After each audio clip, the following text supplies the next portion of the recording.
Makanya yang susah itu menerima takdir itu. Kalau yang si Alpha, yang si Genji, pinginnya seneng, pinginnya gimana aku, nggak peduli. Nah, kalau ditakdirkan miskin gimana tuh? Ya seumur-umur dia tidak menerima begitu. Hayalannya kaya, hayalannya fasilitas mewah, nyatanya gimana? Inilah agama itu belajar realitas berpikir, bertindak realitas tuh apa adanya. Makanya jiwanya ridho dulu kepada apa yang Allah takdirkan, menerima dengan sukarela. Maksud rizki sudah ditetapkan ukurannya itu, ya. Kita belajar menerima. Kok realitasnya ada yang kaya, ada yang miskin. Yang kaya sama yang miskin banyakkan yang mana? Dari 280 juta rakyat penduduk Indonesia, yang kayanya cuma 9, disebutlah 9 naga. Kenal nggak 9 naga? Itu orang-orang kaya Cina di Indonesia. Ada kaya se-Indonesia, ada kaya se-Asia Tenggara.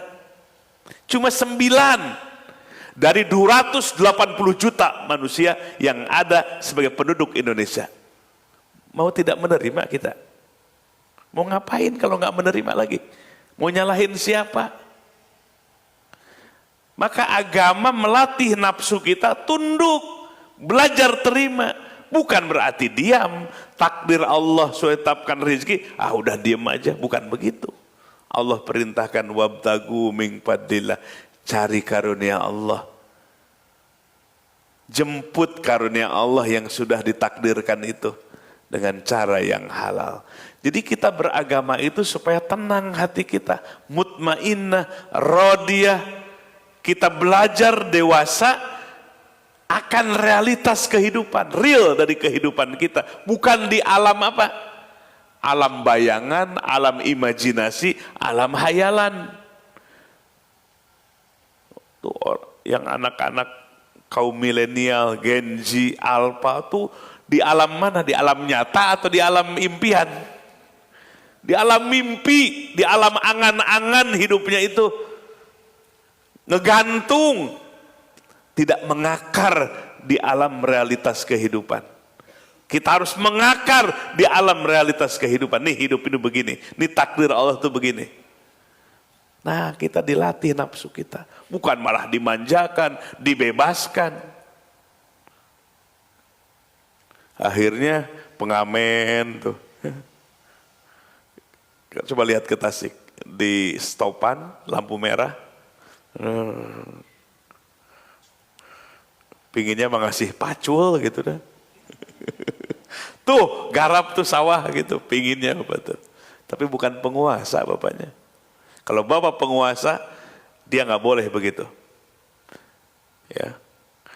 Kalau nggak bisa jadi guru yang terhormat, jadi petani. Ya kata Umar tuh, nih dikasih apa? Untuk membelah kayu itu. Kasih kampak gitu. Itu masih muda. Coba lihat ya. Mungkin mandi juga sebulan sekali kayaknya. Rambutnya begitu, bajunya begitu, kulitnya begitu. Sedih lihat begitu. Padahal manusia tuh mahal. Laqad khalaqnal insana fi ahsani taqwim. Kami yang menciptakan manusia dalam penciptaan yang lebih baik bahkan dibandingkan dengan para malaikat. Tapi kondisinya begini. Oh, ayatnya ada lanjutannya. Tsumma radadnahu asfala safilin. Kalau tidak bisa menggali potensi yang Allah berikan kepada manusia, tsumma radadnahu, dicungkir balikan asfala safilin sampai ke martabat yang paling rendah, lebih rendah daripada hewan. Ya, coba. Kenapa tidak memperhatikan tentang nafsu? Gak mau belajar, ya, lari dari ilmu.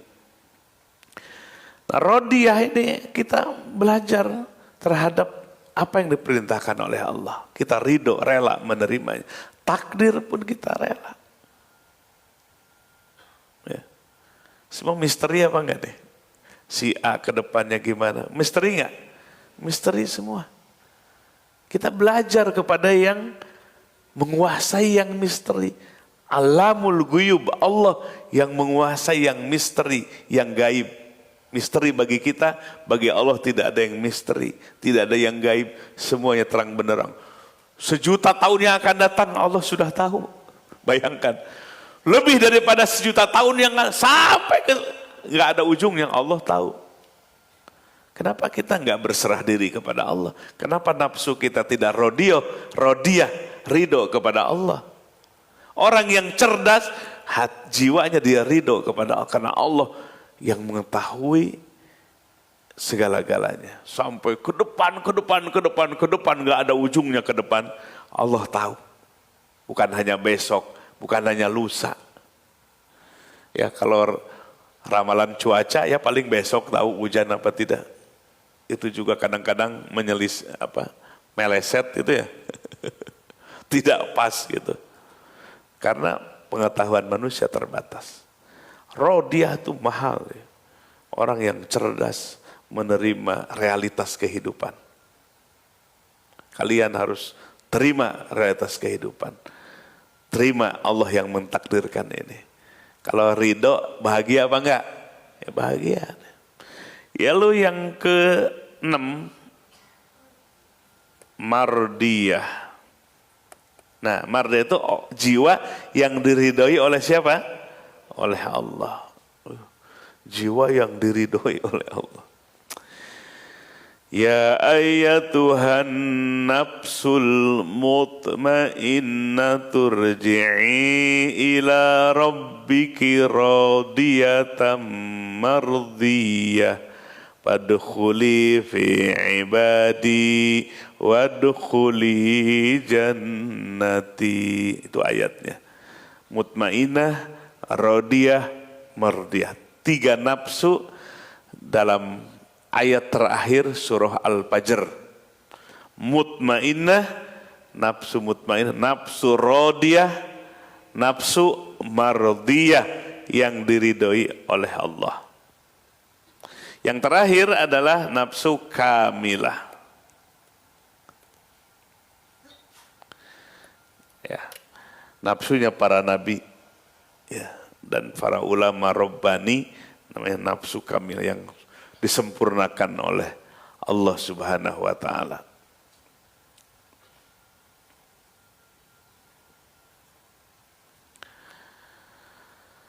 Nah, inilah tahapan atau level dari nafsu manusia. Ya. Tahapan atau level dari nafsu manusia.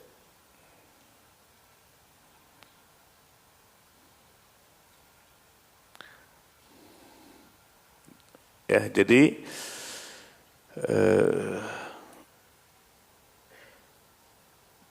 makomat yang terakhir atau makom nggak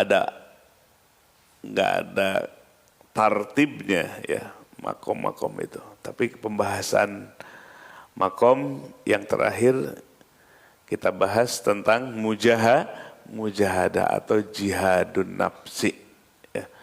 Begitu pentingnya persoalan ini, jadi nafsu yang sejahat-jahatnya bisa jadi nafsu sebaik-baiknya.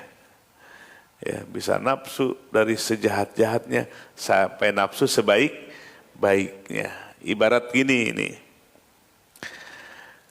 Kalau kita, ada yang berani nggak di sini nangkap harimau? Ada yang berani nggak nangkap harimau? Tapi ada nggak harimau yang baik, yang soleh gitu? Ada nggak? Ada di sirkus. Itu kok singa teh meni bager gitu ya? Singa teh jadi soleh, taat, nurut aja ke apanya? Ke pawangnya itu. Ya. Singa yang gagah, berani, predator di savana, tapi bisa tunduk sama pawangnya. Kira-kira si pawangnya, si singa bisa tunduk itu ngambil dari hutan langsung bisa begitu atau gimana? Kalian kalau tahu ngelatihnya, susah payah, dan nggak langsung yang sudah kumisan jenggotan bisa langsung tunduk begitu. Ya, dari singa yang belum berjenggot, yang belum kumisan, anaknya diambil. Udah diambil, bukan oleh sembarang orang dilatihnya, namanya pawang harimau yang tahu karakteristik harimau. Dilatih sehari 2 hari? Enggak. Udah dari kecil, bertahun-tahun, terus dilatih. Ya, sampai jadi harimau besar, baru bisa atraksi, show, di mana? Tempat sirkus. Itu si harimau yang tadinya gagah berani, yang kasar, ya, bisa diatur sedemikian rupa. Itulah gambaran nafsu kita. Nafsu itu ibarat harimau yang liar, ya, yang liar, yang predator. Tapi kalau diasuh, dilatih oleh pawangnya, kemudian melatihnya bukan setahun 2 tahun, tapi bertahun-tahun, kemudian juga konsisten melatihnya, ya, melatihnya konsisten terus, gak ada bosannya, bertahun-tahun, maka pada akhirnya bisa jadi harimau atau singa yang bisa diatur sedemikian rupa, jadi indah adanya, memukau para penonton. Ya, tepuk tangan terus gitu. Begitu juga nafsu kita yang ammaroh, yang hanya keinginannya kepada kesenangan duniawi semata. Maka kalau dilatih konsisten, tadi dengan puasa, dengan menahan bicara, melatih lisan kita, melatih semua panca indera kita, dilatih dengan komitmen konsisten bertahun-tahun, maka nafsu kita naik level ammaroh, lawamah, mulhimah, mutmainah, rodiyah, mardiyah sampai kamilah. Udah tingkat tinggi mah, ya, bahagia, ya, menjadi kenikmatan adanya. Ya, amin ya rabbal. Itu saja yang kita bahas di pagi hari ini, yaitu makom mujahadah atau jihadun nafsi. Mudah-mudahan kita semua bisa melatih diri dengan sungguh-sungguh, komitmen dan konsisten. Untungnya buat siapa? Untuk diri kita sendiri. Allahumma sholli ala Sayyidina Muhammadin nabiyil ummi wa ala alihi wa sahbihi wa sallim. Allahumma gfir li ummati Sayyidina Muhammad. Allahumma arham ummata Sayyidina Muhammad. Allahumma aslih ummata Sayyidina Muhammad. Allahumma farrij an ummati Sayyidina Muhammadin sallallahu alaihi wasallam. Allahumma inna nas'aluka ilman nafi'a wa qalban khashi'a wa yaqinan sadiqa wa amalan mutaqabbala birahmatika ya arhamar rahimin. Wa sallallahu ala Sayyidina Muhammadin wa ala alihi wa sahbihi wa sallam. Walhamdulillahi rabbil alamin. Al-Fatihah.